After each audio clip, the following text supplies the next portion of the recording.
손비나. 본인의 외모 10점 만점에 몇 점? 3점. 본인의 노래 실력 10점 만점. 네, 무조건.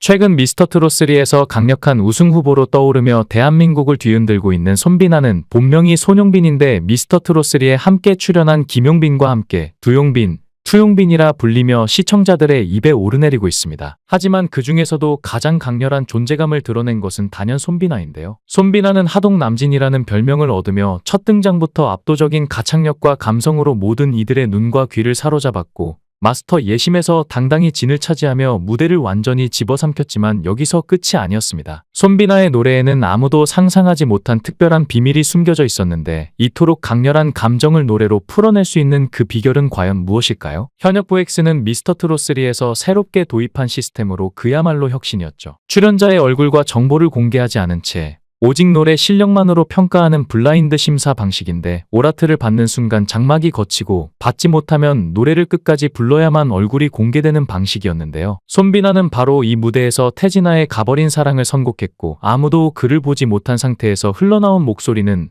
마치 심장을 도려내는 듯한 애절함과 파괴적인 성량으로 듣는 이들의 숨을 멎게 만들었습니다. 그리고 그 장막이 걷히는 순간 사람들은 또 한 번 충격에 빠졌는데 이토록 강렬한 감정을 토해내는 가수가 정작 무대 아래에서는 그렇게 순하고 착한 인상을 지닌 사람이었단 말인가 하고 놀라지 않을 수 없었죠. 하지만 손비나의 과거를 알게 된다면 이 반전이 그리 놀라운 일만은 아닌데요. 손비나의 과거는 너무나 충격적이었고 그의 노래 실력에는 깊은 비밀이 숨겨져 있었는데 이 모든 감정의 근원이 어디에서 왔을까요? 1992년 경상남도 하동군 악양면 평사리에서 태어난 손비나의 고향을 듣는 순간 우리는 손비나의 유년 시절을 상상할 수 있는데 푸른 들판과 바람에 일렁이는 논밭 그리고 마을을 감싸 안는 지리산의 웅장함, 손비나는 그런 자연 속에서 성장했죠. 하지만 손비나가 가수가 되기까지의 과정은 절대 순탄하지 않았는데 타고난 가창력과 빼어난 외모를 가졌음에도 불구하고 가수의 꿈을 쉽게 이룰 수 없었는데요. 어린 시절부터 손비나는 이 아이는 가수가 될 운명이라는 말을 수없이 들었고 심지어 몇몇 기획사에서는 그를 아이돌로 키우겠다는 제안까지 했을 정도였죠. 하지만 현실은 잔혹했는데 사람들은 손비나에게 가수가 되려면 돈이 엄청나게 든다. 그리고 운이 없으면 사기를 당할 수도 있다. 이런 말들은 어린 손비나의 꿈을 짓눌렀습니다. 돈이 없으면 꿈도 꿀 수 없는 현실에 결국 손비나는 가수가 되는 것을 포기하고 진주에서 평범한 직장인이 되었는데요. 매일 아침 출근하고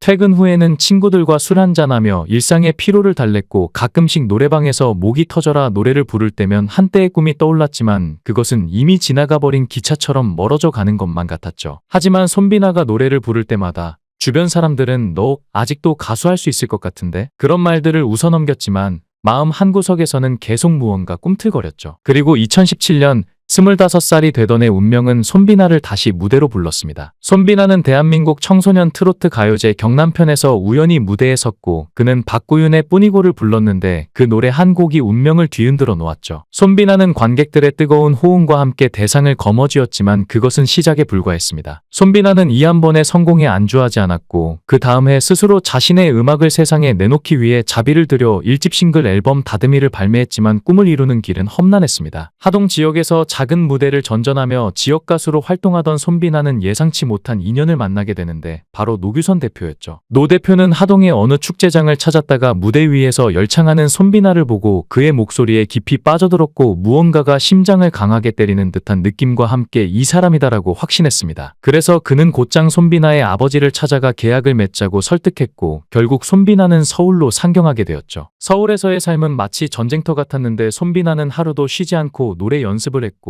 끊임없이 자신을 단련해 나갔습니다. 마운틴 엔터테인먼트에서 손비나는 단 한 명뿐인 연예인이었고 노 대표는 손비나를 위해 모든 것을 걸었습니다. 매니저, 기획자, 프로듀서, 심지어 스타일리스트 역할까지 도맡아가며 손비나를 기원했죠. 한 사람이 누군가의 성공을 위해 이토록 헌신할 수 있을까 싶을 정도로 그는 손비나를 위해 모든 것을 쏟아부었고 손비나 역시 이에 보답하기 위해 이를 악물고 연습에 몰두했는데요. 그리고 2020년 마침내 그는 세상에 자신을 알릴 기회를 얻었는데 대한민국을 뒤흔든 대형 오디션 프로그램 내일은 미스터 트롯 시즌 1에 출연한 것입니다. 하지만 인생은 늘 손비나를 시험하는 것만 같았는데 단 하나의 하트가 부족해 예선을 통과하지 못하고 말았죠. 모든 노력과 고통이 허망하게 느껴지는 순간이었지만 손비나는 포기하지 않았고 몇 달 후 SBS 트롯신이 떴다에 출연하며 다시 한번 자신의 노래를 세상에 들려주었는데요. 이때 손비나는 심사위원들 앞에서 모든 것을 걸고 무대에 섰는데 남진, 주현미, 서른도, 장윤정, 대한민국 트로트계를 대표하는 거장들이 지켜보는 가운데 숨을 깊이 들이마셨습니다. 그리고 손비나가 노래를 부르기 시작하자 심사위원들은 숨을 멈췄습니다. 이 아이는 노래만 끝나면 슬픔이 가득해진다. 그의 목소리엔 말로 설명할 수 없는 깊은 감정이 배어있다며 모두가 감탄했고, 손비나는 준결승을 1위로 통과했고 마침내 결승전에서 4위를 차지했지만 결승 결과는 꿈을 완전히 이루게 해주지는 않았죠. 손비나를 아끼던 노규선 대표는 눈물을 삼키며 안타까워했습니다. 비나가 데뷔한 지 2년밖에 되지 않았어. 고정 팬층이 부족했기 때문에 이 결과가 나온 거야. 그는 그저 위로가 아니라 현실적인 분석을 내놓았는데요. 그리고 손비나는 그 말에 결코 주저앉지 않았고 2022년 그는 다시 미스터 트롯 시즌 2에 도전했지만 이번에도 본선에서 멈춰야 했습니다. 그러나 손비나는 좌절하지 않고 다시 한 번 더 높은 곳을 향해 나아가기로 결심했는데 미스터 트롯 시즌3 무대에 오르면서 이렇게 선언했습니다. 포기하지 않고 오르고 또 오르다 보면 결국 정상에 닿게 될 것이다. 그리고 그 말처럼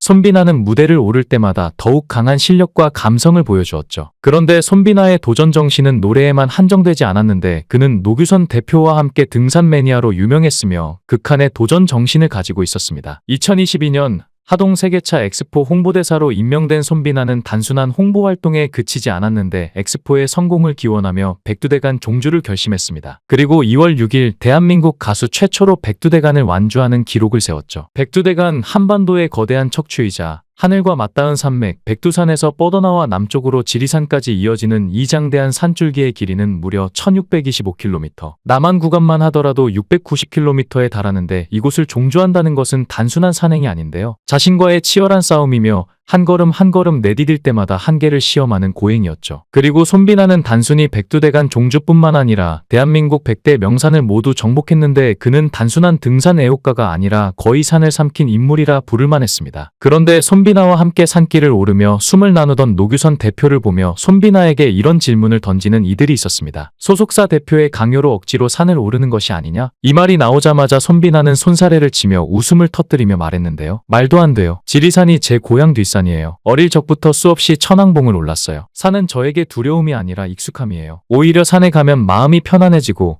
오르면서 그 산의 새로운 매력을 발견할 때마다 전율을 느껴요. 손비나의 말에는 거짓이 없었고 오히려 숨길 수 없는 격정이 있었는데요. 많은 사람들이 무대 위에서 보여지는 가수들의 모습만 보고 그들의 화려함만을 생각하지만 사실 그들 역시 우리와 똑같이 상처받고 눈물 흘리고 외로움을 겪는 존재죠. 손비나는 어린 시절 부모님의 이혼을 겪었고 이후 고등학생이 된 후부터 어머니의 손길을 느끼지 못하며 성장했는데요. 그리고 손비나를 더욱 감격하게 한 건 어머니로부터 연락이 왔다는 사실인데 어머니는 방송을 보고 문자를 보냈다고 합니다. 어머니는 투표하는 법을 배웠다며 하루 종일 눈물이 나고 미안하다고 하셨다고 하는데요. 손비나는 오히려 이런 아픔을 예술로 승화시키며 더욱 강한 가수로 거듭났습니다. 그가 살아온 길이 결코 평탄하지 않았다는 걸 알면서도 결국 그 모든 아픔을 넘어선 지금의 모습을 보면 그저 대견하고 감사한 마음이 들 뿐입니다. 우리가 손비나에게 보내는 응원과 사랑이 앞으로도 그의 음악을 통해 더 많은 사람들에게 위로와 감동으로 전달되었으면 하는 바람입니다. 영상을 끝까지 시청해주시고 귀한 시간 내주셔서 대단히 감사합니다. 구독, 좋아요 꼭 부탁드립니다. 더 좋은 영상으로 보답하겠습니다.